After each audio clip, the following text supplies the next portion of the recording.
Hello and welcome to a new episode of Immigration and its Effect on People. Janine Asmar, a citizen of the world, born in Lebanon and settled in the American Midwest. Between the two locations, the traveler in her left many inspiring footprints in the fashion industry, in the schools of design, through her clients, students, family, marriage, motherhood, and immigration. Let's see together how life affected her immigration and how immigration affected her life. Please help me welcome Janine Asmar. أهلا جانين أسمر. هاي أمال كيفك؟ أنا كتير منيحة. It's my pleasure to have you on this platform. I'm really excited to know about your immigration experience. Yes, I have a lot of funny stories also to share with you. Oh, I cannot wait. I knew this program was about immigration, and I tried to remember how it felt the first time, because being in a country that had so much wars, I experienced immigration very early. I was around 6 or 7 the first time we flew from Lebanon to go to Paris while the war was really tough in Lebanon. And we went back a year or 2 years later, almost 2 years later, when it calmed down. And I remember that our house was the first place anybody fleeing Lebanon from the war, cousins, mom's cousins, dad's cousin. They would come for first year or first week until they look for a place, find a place, and live life until things calm down in Lebanon and go back. But I have a funny story for you. You want to hear it? Of course. So my mom was with us, and dad would come from time to time. He wouldn't want to leave Lebanon and his work and his company. So we had those cousins that would come for sometimes a day, sometimes 2 days, sometimes maximum a week, and until they find a place. So as Lebanese, we know that we do a lot of food, and we make sure everybody's eating well. So my mom one day received from the police a note saying that they need to talk to her because she's been reported that she has a lot of people coming to our house, and that she's buying a lot of food, and they wanted to make sure like she's not pre-renting or renting or leasing something in her house. And mom was so upset. Like, what do they know about hospitality? How, what would we do with our Wow. Yeah. money? Shocking.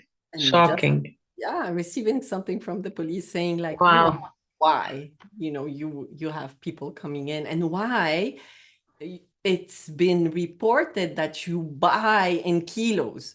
In France, they're used to buy two cucumbers. One apple, stuff like that. Yeah, and this was This not is the not the case. case with the Lebanese woman like your mom.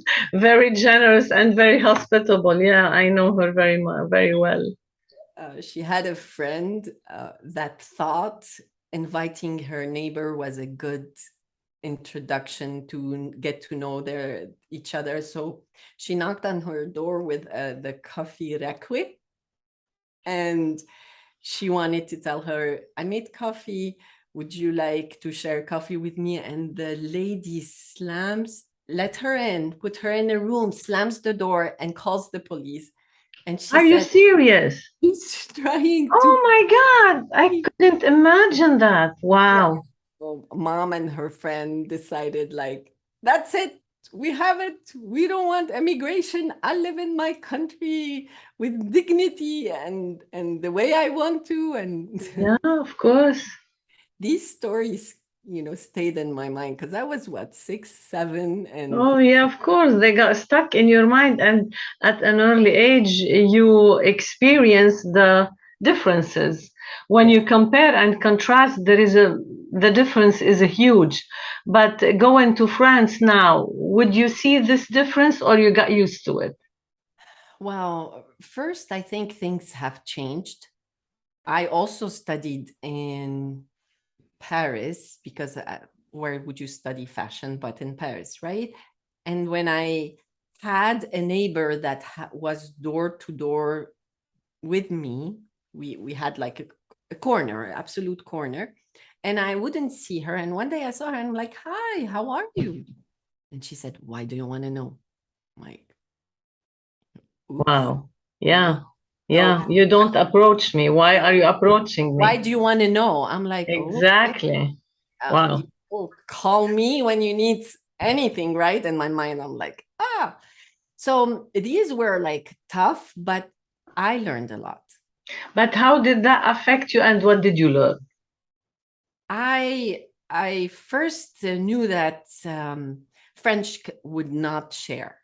Mm, French people, especially Parisian, because if you go out of Paris, and we're talking what, in the 80s. mm, So it was tough and it wasn't something that they would do easily.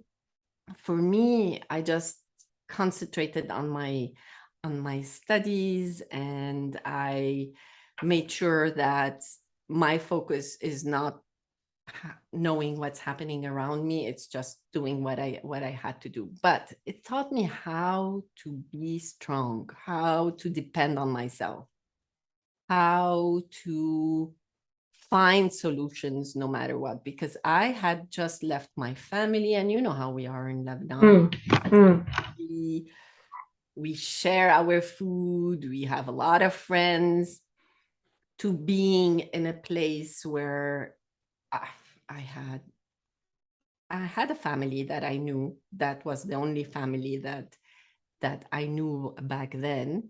And my first step was with a lady.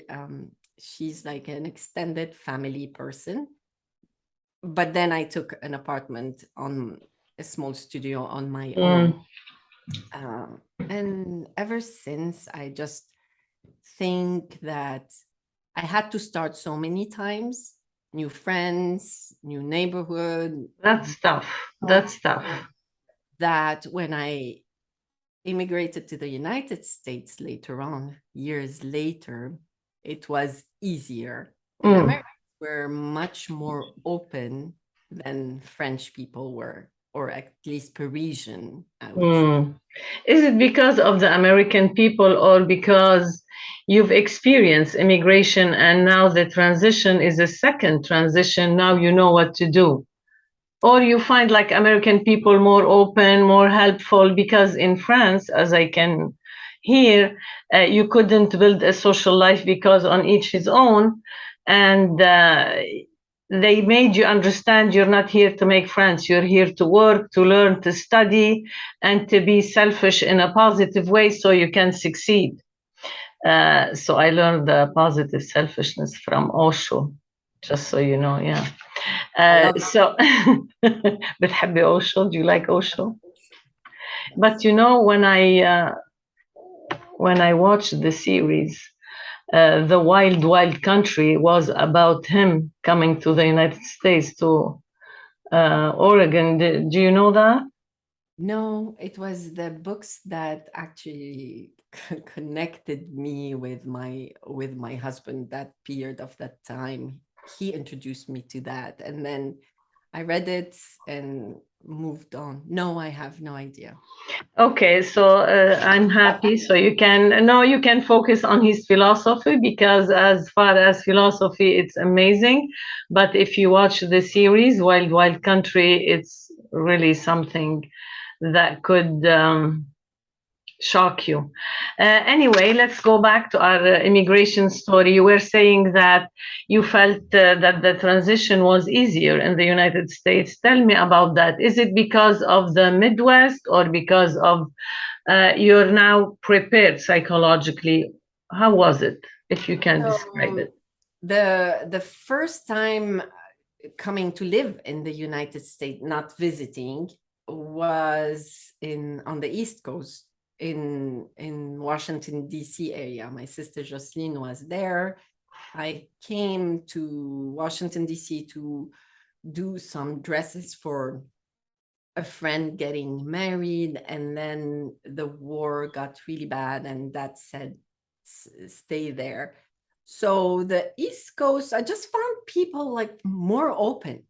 You would go to a supermarket and they would say, "Hi, you have an accent. Where are you from?" And it's you don't make really deep friendship in the States in general, Mm. but they are much more open. They are Accessible, curious. accessible.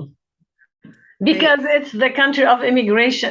You know, in all the European countries, Mhm. they have this format of immigration, but for some reason, in the United States, we have all kind of ethnicities. Maybe that makes them more open. You think? I'm sometimes it makes them more open. Sometimes they are against it. So I've seen both. I feel like now immigrating for the second time to the United States after going back for years in Lebanon, uh, I had the choice when I decided to bring my kids to the States. Either I go to where Jocelyn, my sister, is in the Virginia, DC, Washington, DC area, or in Minnesota. And I had been visiting while being with the kids in both states, to both states. But Minnesotans are sweethearts. They say Minnesota nice. They are more welcoming for people coming to from different like background coming to live here. I mean, the first time I was trying to open uh, my mailbox, and a gentleman said, "You have an accent. I just wanted to tell you, you're welcome. We are happy to have you here." Oh, how nice of that. I wish I heard that in here. Never. But in Miami, you can hear that. When people are well off, they're settled, there is no competition, they're fine, they're welcoming. But when people are like you, I'm not sure if um, they feel comfortable with us. Um, yeah, you were saying, continue, please. I just think that I made the right choice. I felt to be here because I could tell from the school that my kids were welcome, taken care of, trying to understand, where they're coming from. And you would feel like even in the education that we have around here, that they are very open to variety, whether in nationalities or knowing the cultures, etc. In Minnesota, where we are right now, it's an area where they have a lot of foreigners coming because we're very close to a very big company, 3M, that brings a lot of its employees from all over the world. So that makes it also easy. I think they're like around between 19 to 23,000 3Mers. So it makes it just easy. Yes, you can find a lot of women. We made a club of international women, and we meet, we introduce each other to our cultures, to our food. We meet once a month Nice. in the library area around here. So there is a big group of whoever is coming new to the area would come to those meetings, and we would just network, get to know each other, etc. But then Nice. we made a group within the group, and I see. we made a group where we just have fun. We go out Wow. once a month. Wow. We are Japanese, German, Lebanese, Christine and I, because Christine, my sister, is here. We have people from Chile. We have women, actually, from Chile, from Mexico. We have Australia. We have, I don't know, like so many. Wow. How enriching is that? Would you say that this is your way of coping with immigration, with this transition, or it's a new page, a fun page, new page in your life? I'm used to starting all over. Okay, so I left home. I was in my teens to study.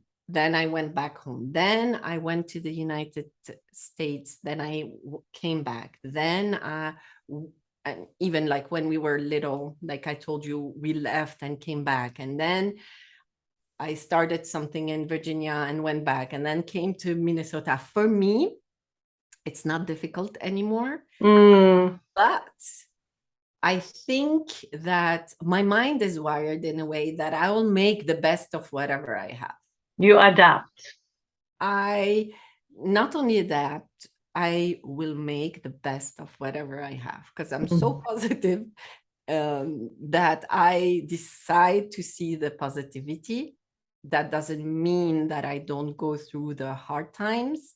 I mean, I have a very difficult situation. I'm here. My husband is in Lebanon. Wow. He comes every 3-4 months. And Because of work? because of work, because of plans that don't go the way you expect them to, because it's very difficult to leave everything in Lebanon, especially with everything happening nowadays. And but we speak, like I thank God for technology, You right? communicate daily, I guess. Yes, of course. We communicate to a point that we are so used to this hour in the morning and hour at night that whenever actually we're here, he's like, no, you're not spending enough time with me, because you have to do what you have to do sometimes. Leave the laundry, The or chores all over, yeah. and we used to talk more when I was in Lebanon. That's what he would say. But I make it like so important to stay connected, and especially for the kids to know that nothing goes if dad says no, right? So it's not because mom is here, mom decides. And we're making the best of it. Hopefully, one day he will be able to join us, or even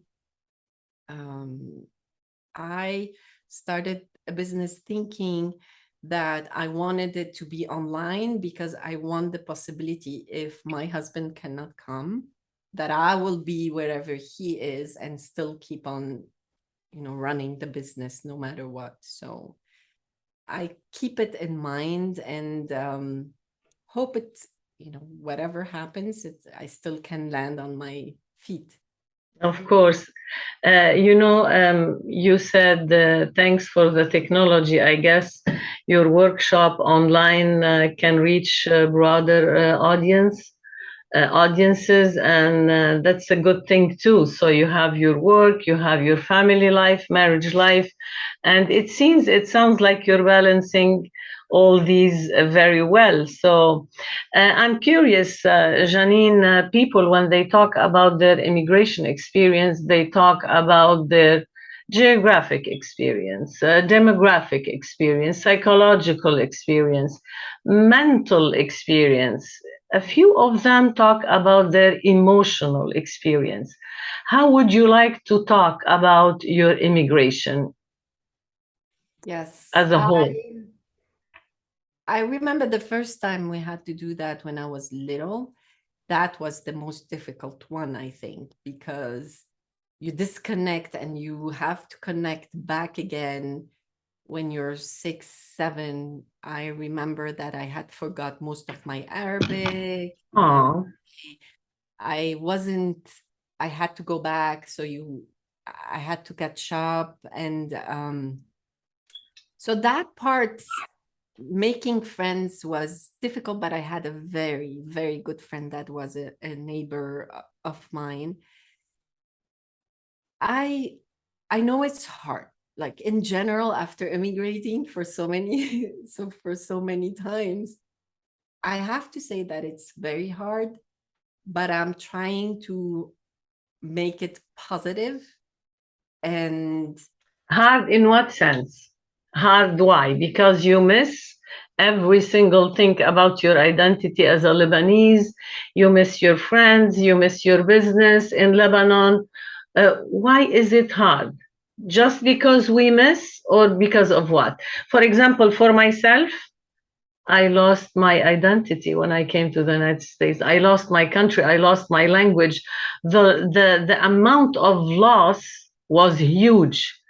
It took me a while to deal with that. So, how was your experience? mine is a little bit different because when we first immigrated, it was the whole family. So it was mom, dad was not there all the time. He would come and visit, but it was um like the whole family in France, and then we had to go back. So you don't feel that detachment, except like, and I was too little. I didn't feel it, and my parents made it as easy as possible. Now, when you get older and you have your own life, your own friends, you have everything. I remember when I first left to France, it was just hard to know that everything is you now. Like I have to manage. I did not want to show any weakness because I wanted my parents to believe in me and say like, she can do it. She will. I didn't want to nag because I thought, like, if I'm gonna nag, my dad is gonna think that I cannot handle it, and I want to show him that I can. So a big part of it is deal with it and take the best of it. But I have to say also that it was easy because I wasn't there to work. My dad was paying for my school. I was pampered and not had to figure out what to do to make ends meet. And I think that's also another thing that kind of gave me um, the possibility is not to struggle in that first period, because dad wanted me to concentrate on doing what I went there to do, and which I did. And the second part, when I first immigrated here, Jocelyn, my sister, was here, so I came, and then Christine, and then mom and my brother. You know them. You know the whole family. We all went through your classes, right? Yeah, a beautiful one, a Best, beautiful family. Yes. best teacher, I always say thank you. So no, then I had to work, although we were under the umbrella of the family, but I worked and I had a total independence, meaning my own bills, my own car, etc., etc. But I still felt like I had the security with my mom and dad. We were all single still back then. So it wasn't also a hard thing on top of the other one, right? So I wanted to prove myself. I'm very ambitious. I got job opportunities. I came here, if you remember, I told you, to make dresses for a friend of my father. And then the war started, and dad said, stay there. And I went to the Ritz-Carlton they had a boutique that they wanted to rent. And I thought, like, what a great idea to have my designs at the Ritz-Carlton in Pentagon City. And then they have a lot of also Connection. connection, diplomatics coming in and out. So I went to do that. And when they saw that, we Lebanese speak so many languages, they offered me a job to take care of their club as a club manager, because I was able to speak French, English, Arabic, Italian. So the Ritz-Carlton had something very special. They greet anybody that is coming in their own language, and it was an opportunity for me, because I always had a dream that I loved hotels. There was a series, I don't know if you remember it, called Hotels or Hotel, and I always I was intrigued and wanted one day to be the designer that has a small boutique hotel or a small hotel, but very with art all over it. So it was a great experience, but it got me so busy because I stopped designing, and I went from a small position to even higher, taking care of embassies and taking care of people coming, queens and kings, and there we have a lot of funny stories about those, but it would be for another time. And then I also was teaching models. What do a fashion designer expect from models? How do they become the designer and not themselves? And I was so busy that one day mom said one thing to me, and she said, when you were little, I didn't really suffer Realize. being around you, and now you each went to a country, because Jocelyn was studying in the United States, I was studying in France, and then I left. And she said, soon you will all be married, and I would have missed the time to really be close and together. Oh, Amal, I had 2 jobs. I was doing really very, very well. I decided to leave everything. oh, Everything. hmm. Gave my resignation for both. I put all my stuff in, sold whatever I could, brought whatever I wanted, and then went, because I felt like, yeah, when will I Life is short. live with my Wow. parents? And I'm glad I did, because when I did that, a year later, that passed away. Oh, I'm sorry to hear that. Oh, But at the same time, look, the spirit prompted you to leave everything and to be close to her. What a blessing. What a blessing. I think you're very aligned with your own stars because not everybody can realize that. So, can you tell me a little bit about um, from being like, okay, you were taken care of financially, but the experience is your own. It was hard for you to make it through, and the best way out was through. And you did a great job. And immigration was actually an opportunity for you to succeed, to know many people, to get to see other society. But when your mother told you, hey, when are we gonna meet?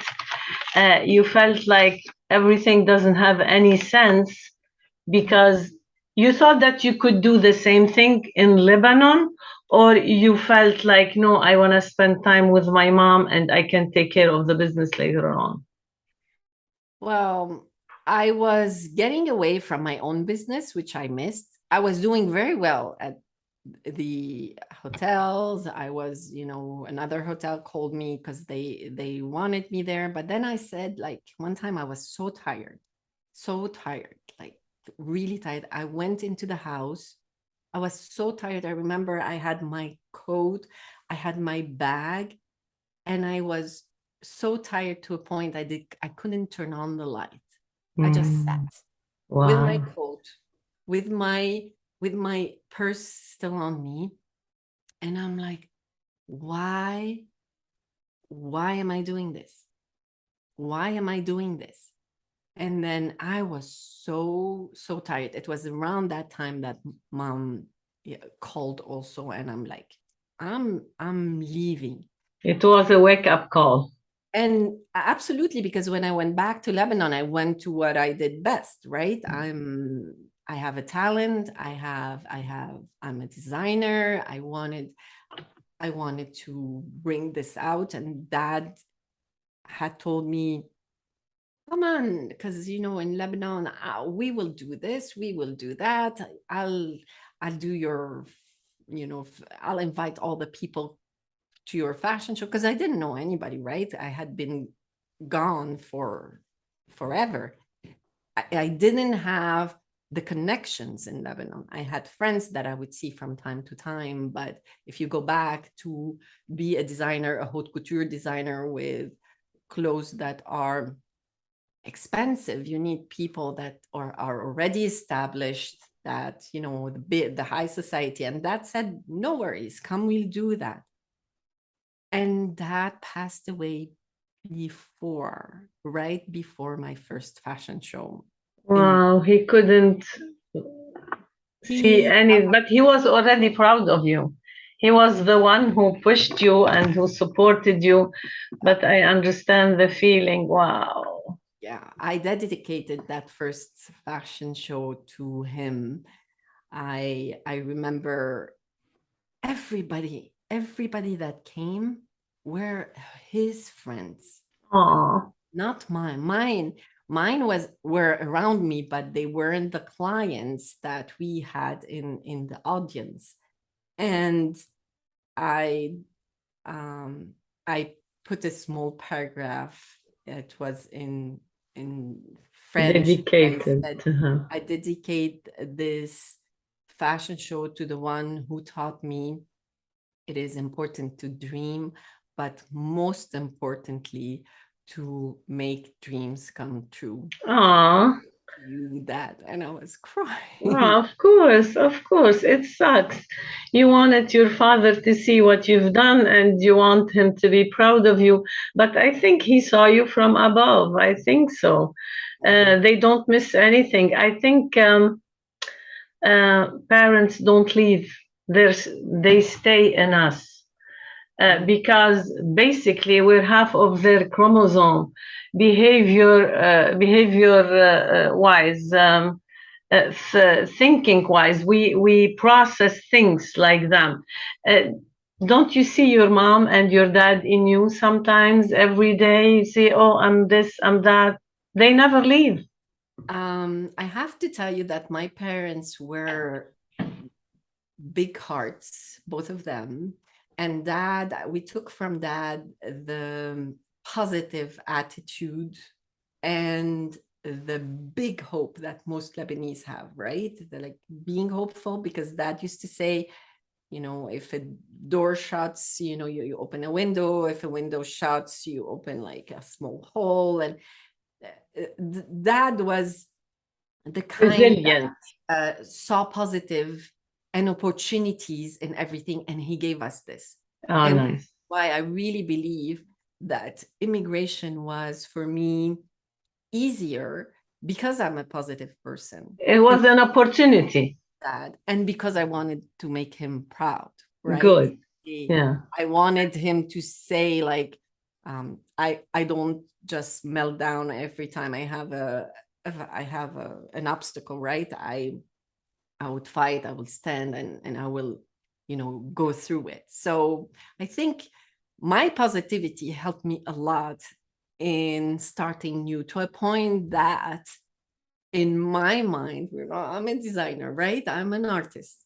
I picture my life as a new opportunity to start something fresh and pure, the way you want to, and not with burdens, right?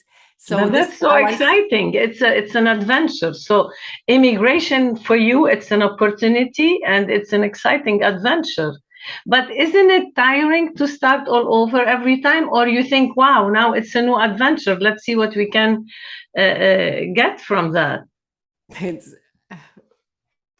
it is tiring. I have to say, you're starting everything. Now I'm starting a new business online, right? I'm starting with a great luggage, that you bring with you. That's the positive, things that. Components.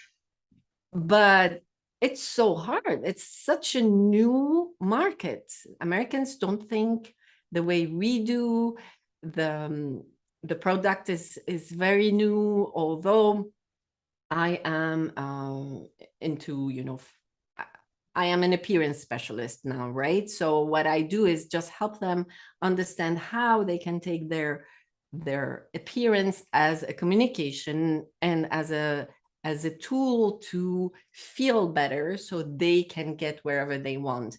And I just love it. I love what I do, that I get excited, but it's hard.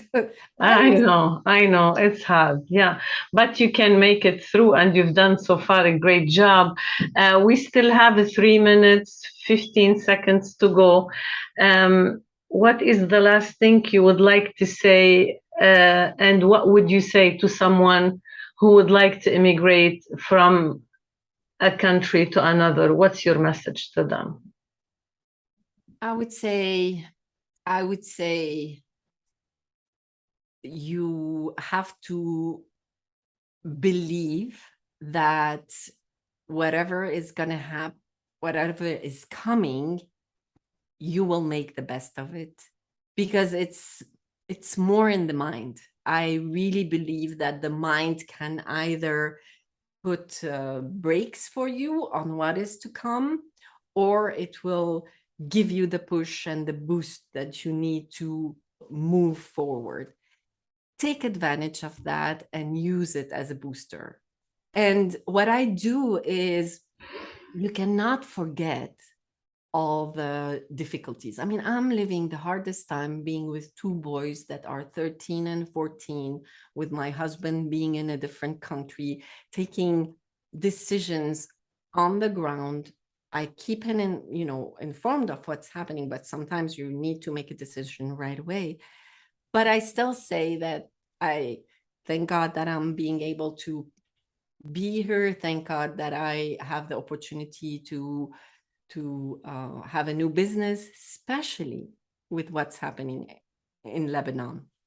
And if you're coming from a different country, because I know you have guests from all over, I mean, we are really citizens of the world. We have roots, but we are able now to travel easier, to take advantage of what life and the world has to offer us. I don't forget where I come from. I don't forget the importance of being home. I try to go home whenever I can, but I just make the best. I bloom in the name of Lebanon somewhere else.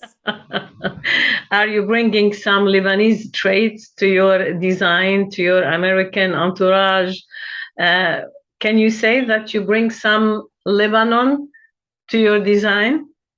I think absolutely. I would say first, absolutely. But second, like, Lebanese, they go everywhere. They are so much open in the world. To styles, to new things.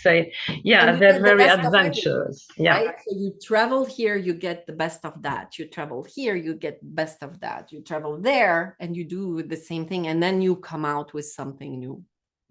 Now we have a very important Lebanese Mayas that is in AGT, right? Yeah, we're very proud. So proud of them. I know. I'm happy that we can close our interview with the style and flair, and with this. You were saying, Janine, something about flair and style, and how this Lebanese group of dancers present Lebanon internationally. So they could be a Lebanese passport in a foreign country, as every single immigrant. I think any immigrant from all over nationwide, they can be a passport for their country. They can present their traditions, their costumes, their culture, by the way they present themselves, by the way they behave. I think you have something to say about the way you raise your kids, I guess. Absolutely. For me, I make sure that the kids don't forget their roots because I really believe that we have the best family values. I want also to keep the tradition of how I was educated, how my father put in us the values that we have in life, right? So I make sure they do, and I speak to them also in Lebanese. When they came to this country, they were speaking French, English, and Arabic. I put them in a school where they had the three.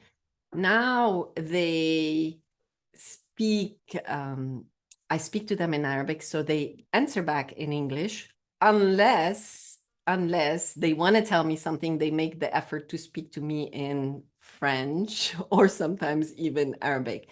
And taking them back to Lebanon whenever I can, I would tell them, all right, I tell their friends, this is what I did last time we were in Lebanon. I told their friends, if you make sure that they speak Arabic or French, I'm going to make sure that we keep on coming here. Uh-huh. I had to See? give them an Yeah, yeah, incentive, yeah. right?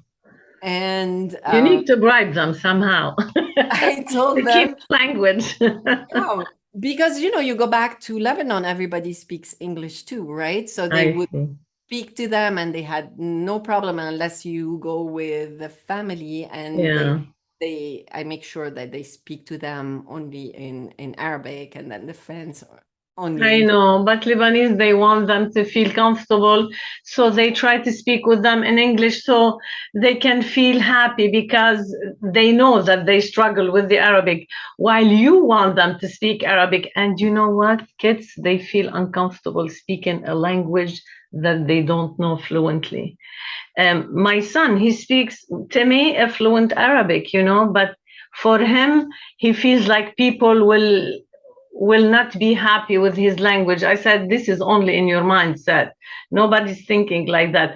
But you tap on something very important, and you are saying that the values that your dad instilled in you, you wanted to pass it to your children. So all the lessons that you learned from your father, it's clear that he was inspiring, and the lesson you learned from him were useful in your immigration in France.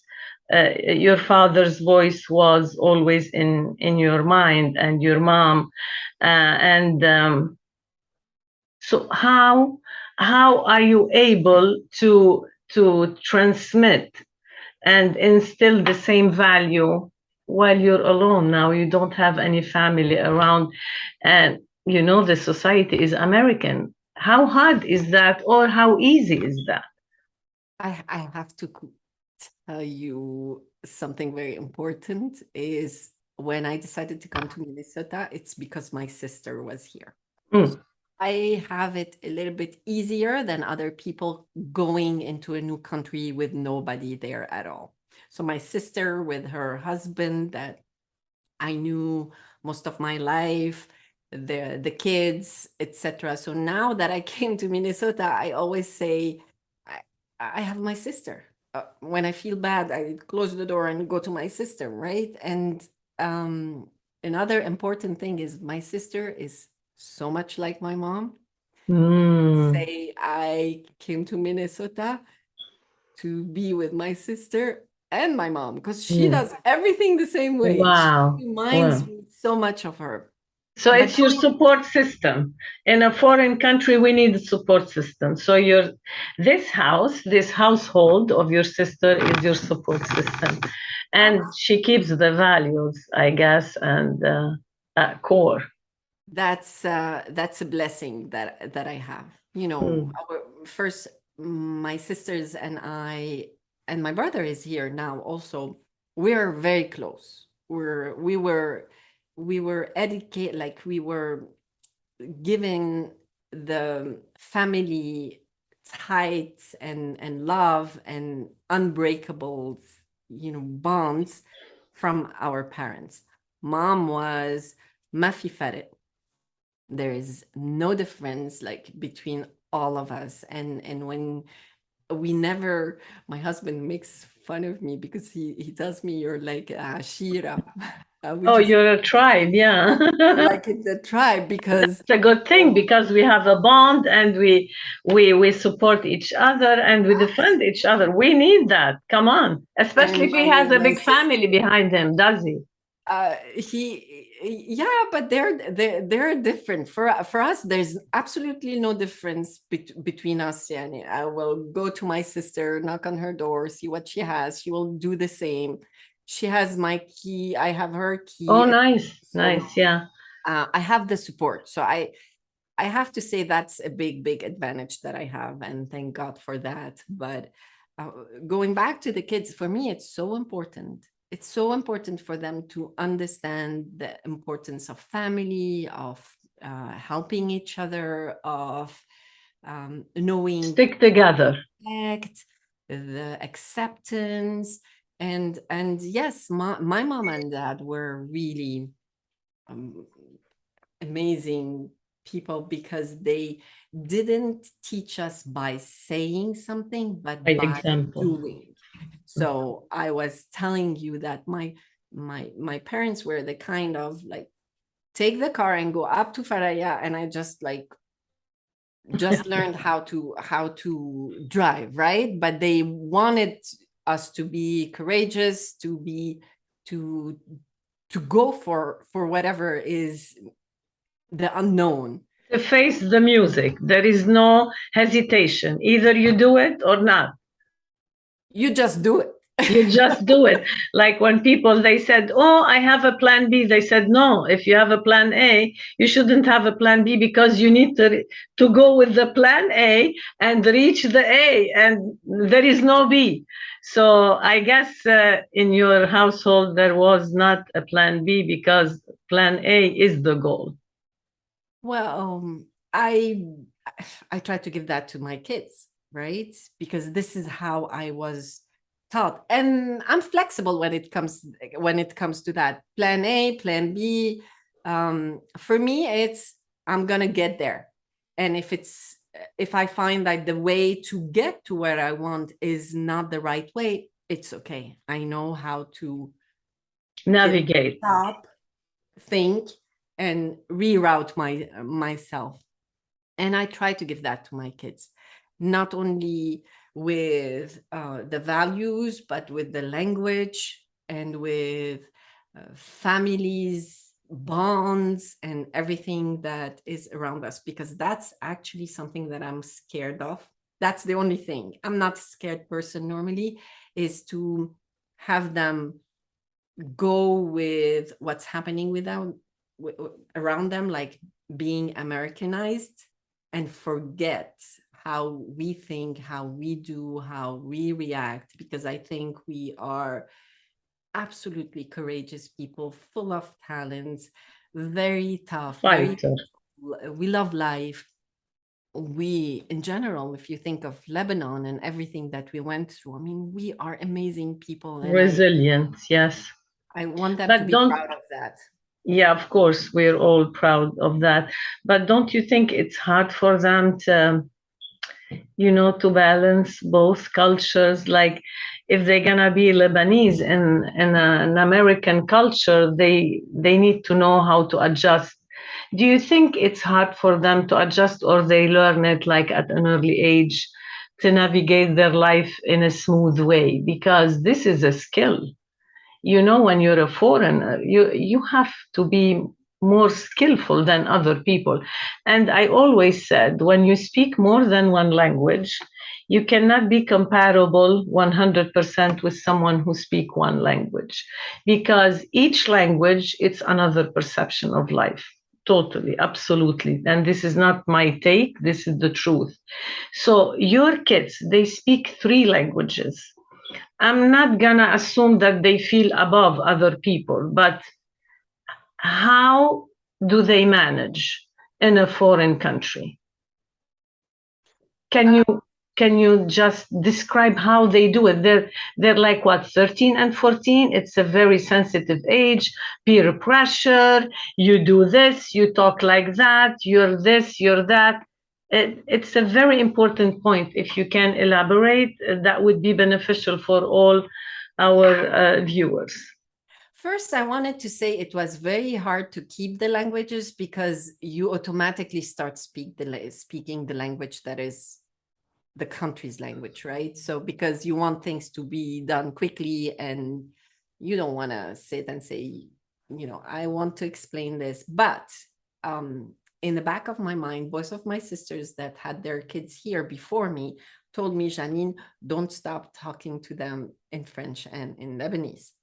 And I made a huge effort to keep that in mind, even if they don't answer me in Arabic, but they will answer in French because it was easier for them. But I know that they understand me, and now they cleverly use it just to pass the Communicate with you. messages. Yes, whenever they have their friends and they don't want them to understand what they're asking me, like they would tell me, "Stop, mom, khalas, don't say that." And So they're practicing basically when you're in Rome, you have to be Roman. Yeah, they're getting. When I heard your interview with your son, and I saw how hard it was on him, I felt the urge of going to my kids and ask them right away, how hard was it for you to adapt being here? And I was relieved when they said, oh no, it's fine. But I have to say that first, they had family here. My sister was here. They had cousins, etc. Jocelyn is here. And then later my brother came. But also another thing is we kept going to Lebanon when we could. Now since the pandemic, we haven't been there. But we kept going, so they keep knowing that. So emotionally, they were more stable than my son, because going back and forth to feel the connection with our roots made them maybe more balanced, or maybe they transition better. I think, yeah, you're absolutely right. When we travel, when we're always back and forth, especially their father is there, they feel like, oh, I'm there too. I can go whenever I want. So that's a good thing. Yeah, that's a good thing for them, because otherwise life would be hard in school. I'm happy they don't feel like singled out, because they mesh well. I think Minnesota is a better place, maybe more accepting for kids. We need to say that, I guess. Yeah, they are. And also because they had, how hard it is in Lebanon, how strict they are with homeworks, and how we speak French, English, and Arabic, and all the homeworks for that, with maths, with science, with everything. When they came here, they're like, easy. Optional. A, B, or C in Lebanon. Either you know it or you don't. Math and English, they came here, they were 6 years old, or Yeah. 7. So they're like, oh, easy. So so they felt comfortable. So for your kids, the transition, yeah, I know when they're at a younger age, the transition is easier, especially with the American culture. But we suffer because we need to keep the balance. But it seems you've done a great job, and I think the sky is the limit. I want to congratulate you for everything you've done so far in a foreign country. And here you go, you kept pushing. Your father's stamina is in you. And it was really a pleasure to have you here tonight. Thank you so much. It was a pleasure being with you. And it was a pleasure seeing all the other people that I knew from Lebanon also. And I'm looking forward for all the people that you're gathering. Yeah, that's the goal, to be connected and to feel like we share the same thing. But by the end of the day, we're all human beings. But the most interesting thing is that we receive immigration in a different way, because life is a perception and everyone has a different perspective about that. And it was such an enriching, experience today. So thank you so much, and I wish you all the best for you, your children, your husband, and wherever you go. Maybe your next adventure in another place. Who knows? Right. Okay, Janine, take care and thank you so much. Bye. Bye.